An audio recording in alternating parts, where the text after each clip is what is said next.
Welcome back to Let's Play Dot Hack GU. We're going together with Pi to investigate a little bit of Ida. So let's go ahead and invite Pi.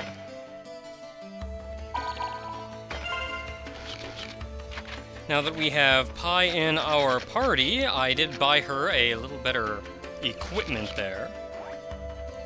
And you know what? Long as we're here, I'm gonna go check, because the Kestrel shop hasn't been open for a little while now. But I'd like to get her a new weapon. I'm not gonna lose any sleep over it, though. Because we can go down here, check the Kestrel shop. They are still not open. However, the Trifle shop is. Now, what do they have? They have Rue Cruz and Zon Ram, of which I have Rue Cruz and Zon Ram. Alright, doing good. I'm trying to get Haseo a couple skills here off screen. I got a good couple of them already.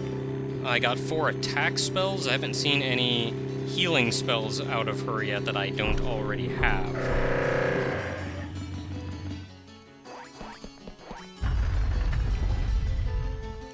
So let's get going. Heading to Delicious Past's Weed Eater.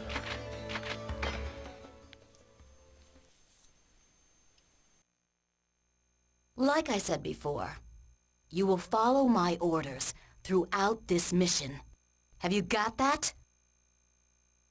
All right already. You! Do you want to end up like Shino? You heard from Yada. You think all you have to do is dangle that? Like master, like servant, huh? It's not funny. How many times do I have to tell you? An avatar is a dangerous, hard-to-control power. In that sense, they aren't very far removed from Ida or Tri-Edge.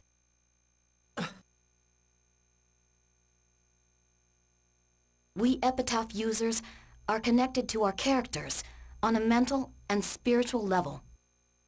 Data drain is the power to alter data. If your avatar goes berserk, that power will flow back into your own character. If that happens to you, Haseo, you may become a lost one too. Okay, I got it.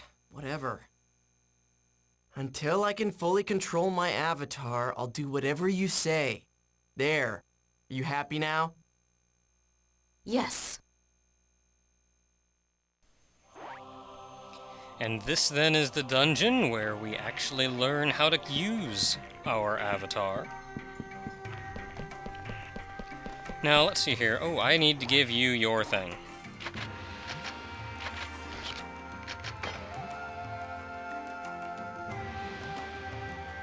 Oh, she's not gonna actually give us a voice thing. Maybe because this one is, Not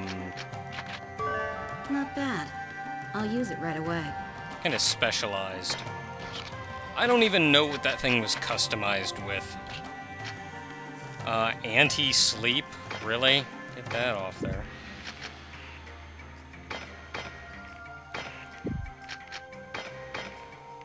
Okay, max HP plus 10%. That one sounds pretty nifty. Oh, and you know what? I also got you a red sunstone. Next time, think about who you're giving it to. Oh, shut up.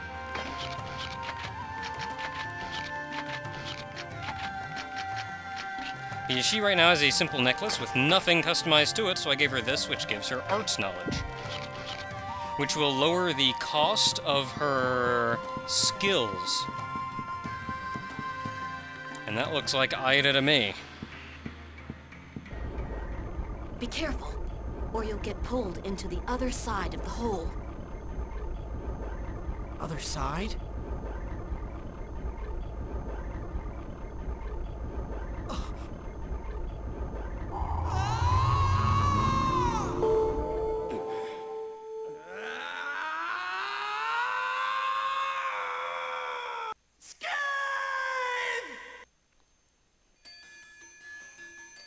And here we learn how to actually fight with our avatar.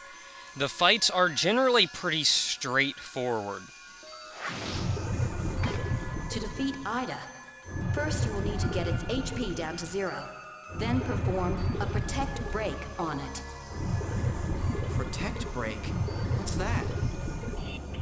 You'll understand once you get its HP down to 0. First, use the square button shot and the X button scythe to inflict damage. If you get its HP down to 0, then perform a Protect Break. Overall, You can use the X button scythe to flick away this type of attack. you generally want to keep shooting with square. You can avoid this type of attack by dashing with the circle button. I know what I'm doing, Pi! Watch out for indicators that show it's going to attack. Thank you! Shoot it with square to wear it down. You'll eventually get a warning thing saying that, you can dash in to do close range damage. Everything else, they generally give you enough warning, like you see the X slash command right there. Ah.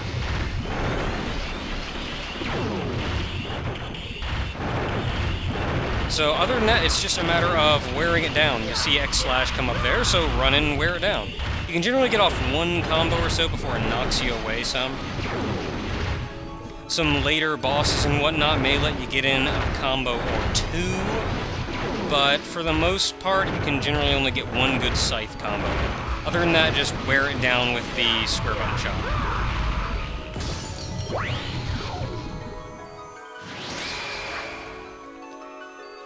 You performed a Protect Break. You mean we can't defeat it even if we get its HP down to 0? Bugs don't work that way. Yes, that's right. To completely immobilize Ida, we need to absorb its configuration data with Data Drain. Data drain. Don't waste time. We can only use Data Drain effectively when Ida's protection is disabled like it is now. Ida's protection will recover itself after a while. Charge the Data Drain by first holding down the X button. When the gauge is full, release the button to fire it. Even if your opponent is moving fast, it will stop for a split second. Use Data Drain at that exact moment. So you hold X, charge up the button. This is a dodging game because you want to not get hit, or you have to...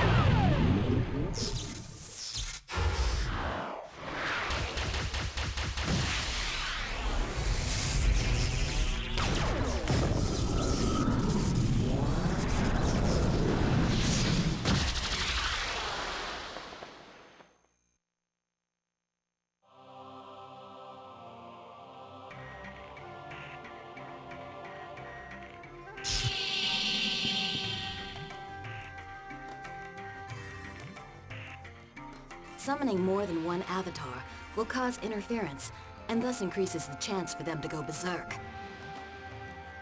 As it is now, the most effective method is to support a single avatar.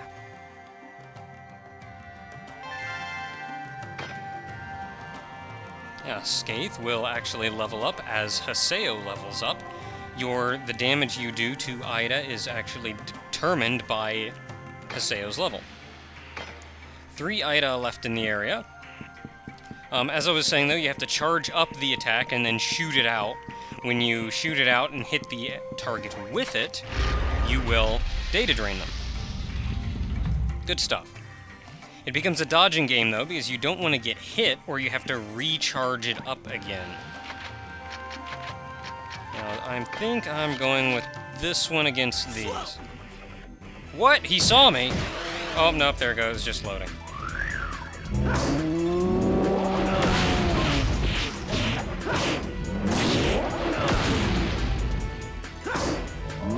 Now, I really like the broadsword for fighting these things because you can stun them out of their magic. Pretty much what I expected. And I do have to keep an eye on Pi since she's a good bit lower level than I am, so she'll probably take a bit of a beating.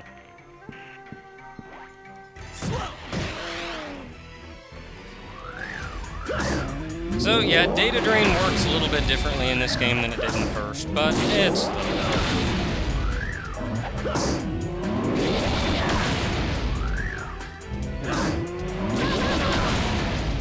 Well, that's that, I guess. And now Pi leveled up! Hooray! 3 Ida signals left in the area, though. When we run into them, they will be treated just like the fight we just saw. All of the Ida are actually given an individual name. This, I guess you could call it a most basic form. It's a fairly basic one, is just named Anna. I forget if there's any actually importance to the names or not. It's probably not terribly important, but if someone nobody tells me in the comments, like I know somebody is already writing a comment up telling me in the comments, then I'll probably explain it later myself. Once I've thought far enough ahead to actually look into it.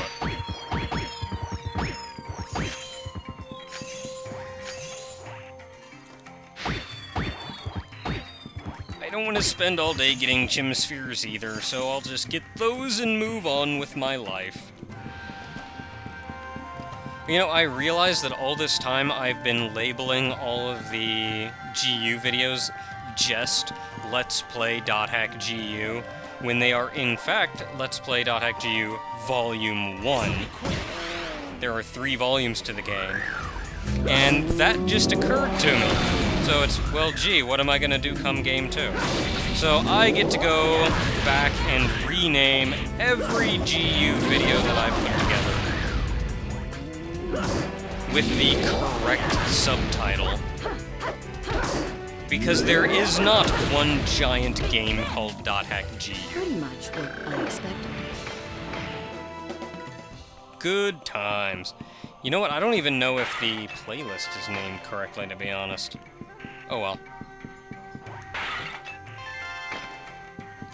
So, onwards we go. Let's see here. Something else I wanted to talk about was that there is an Ida right in front of us, which I'm going to run up and kick the living crap out of, because that's what I do. Now, since Avatar fights are a little bit sparse, they do actually start every one with this real quick tutorial just to remind you what the buttons are and whatnot.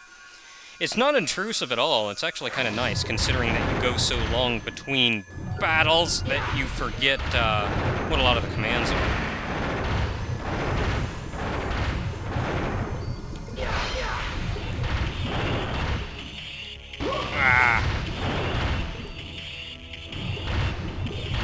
I need to be shooting while I'm dodging those, but I'm trying to concentrate on not getting hit by them. Now, the shot does do damage to it, but it does pretty minuscule damage to it. Your real damage is going to come from the scythe, so... In fact, I tend to keep my distance and do this, but you can charge in and try to get a scythe shot in all on your own without stunning them first. It is a little risky, though. It is a little risky, though, but I think you do actually need to do it against certain...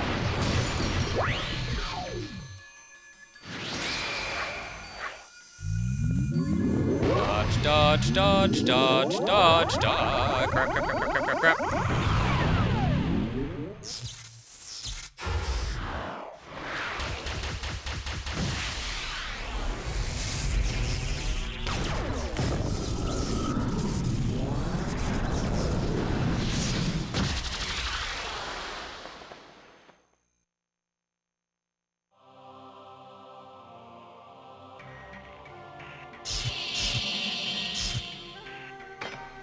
Two left. Let's see now, something else I kind of wanted to say was, I think, just kind of a minor complaint on my part, is I think the game has kind of lost track about why exactly it is that Haseo is doing what he's doing right now. I mean, he's going to this much trouble to take out... There we go. Your guard's down. he's going to this much trouble to take out Endurance.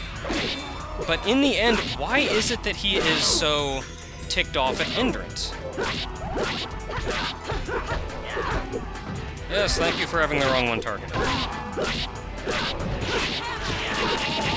I mean, so why exactly is it that he's so intent on taking out Endurance, though? Do-do-do-do-do. I don't think you guys have seen that one yet. And it was, I mean, sure, Endurance, like, insulted Haseo and was kind of holier than thou and all that fun stuff.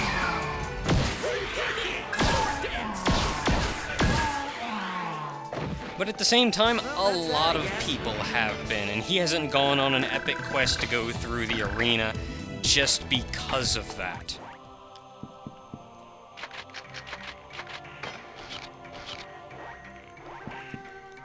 So, when trying to think then, why exactly is it that he is so intent on going after Endurance?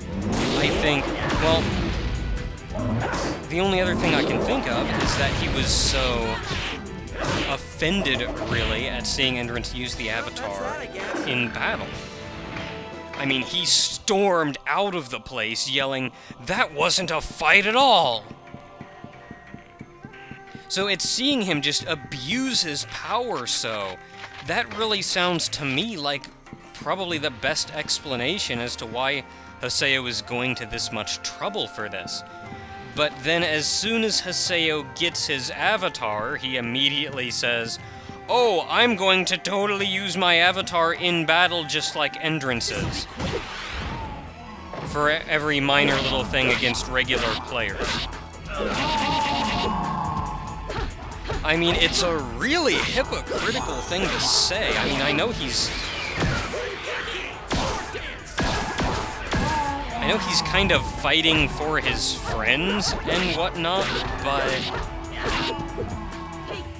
I mean, it's still a very hypocritical thing to do, and it's the exact... It's, to the best of my guess, it's essentially the entire reason or not the entire, but the main reason why he's going to this much trouble to fight Endurance in the first place. So I always thought that was kinda something where the game fell a little bit short. I mean, they give the player a reason to not like Endurance, and they give the player a reason to go to so much trouble to take him out, but that doesn't necessarily mean Haseo feels the same way about it. And it's just never really been explained well to me why I think Haseo's doing it. I mean, people could give explanations, and I'm quite certain they're going to give some explanations in the comments, considering I've read this. But it just feels like, despite the fact that you can explain it, it just doesn't feel like a good explanation. So I think this is where the storytelling comes in. But, that's kind of my rant about the game for now. It's actually been a little while since I've ranted about this game.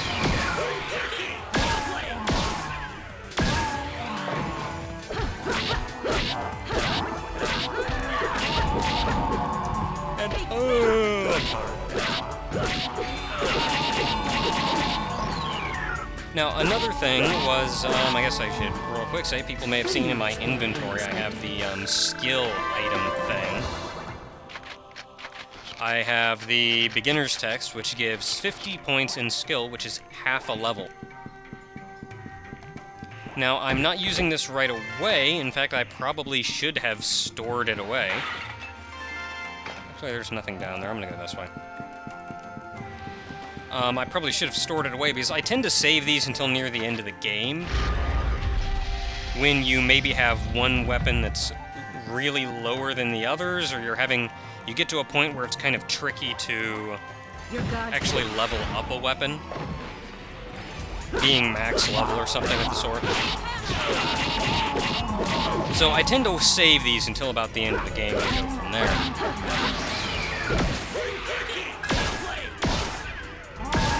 Up until then, I'm doing this the hard way.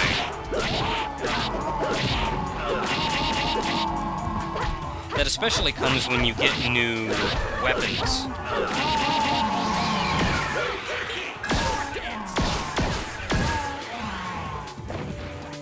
I mean, I got this broadsword now, and my skill level with the broadsword is pretty low by comparison to the twin blades at this point. In fact, I don't know what it is. I haven't actually checked. Level 2 to dual swords level 5.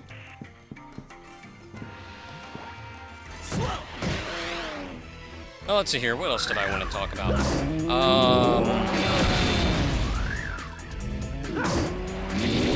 I thought it was kind of funny. We got a couple people complaining about the April 1st video.